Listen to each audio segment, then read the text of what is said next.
Oras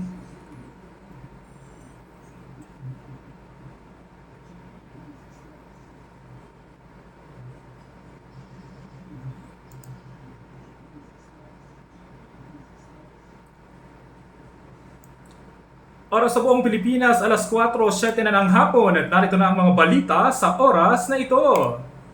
Fourth quarter nationwide simultaneous earthquake drill isinagawa sa Batangas City. At ating alamin ang pinakahuling ulat ay naman sa Taal Volcano Update.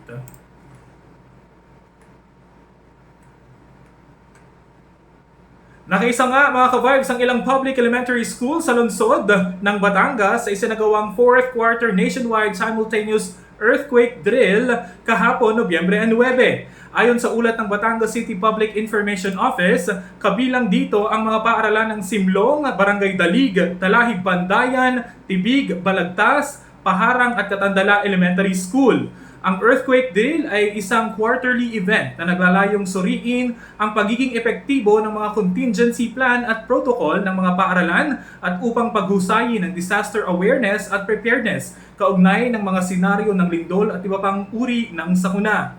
Sa pamamagitan din ng ganitong gawain, magkakaroon ng kahandaan ang mga paaralan sa pagsasagawa ng coordinated at effective response upang malimitahan ang potensyal na pagkawala ng buhay at pagkasira ng mga ari-arian kung magkaroon ng lindol.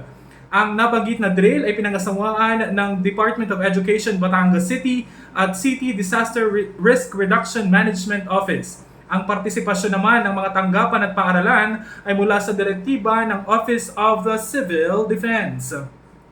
Ayon naman sa CDRRMO, malaking tulong ang isinagawang drill upang maging mas handa ang mga mamamayan sa pagharap sa mga hindi inaasahang pangyayari tulad ng pagdating ng The Big One.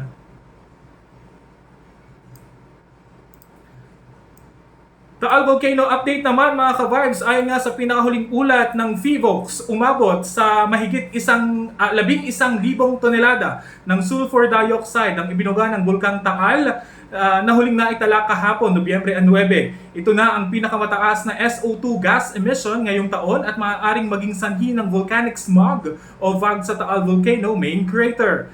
Nananatili namang nasa alert level 1 ang Bulkang Taal dahil sa patuloy pa rin na hindi pangkaraniwang kalagayan nito.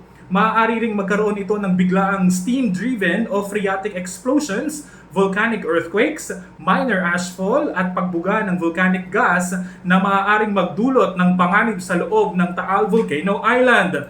Dahil dito, pinapayuhan pa rin ang publiko na manatiling alerto at mag-ingat sa anumang oras, lalo na ang mga may kalagayan sa kalusugan tulad ng hika, lung disease, heart disease, mga matatanda, buntis at mga bata.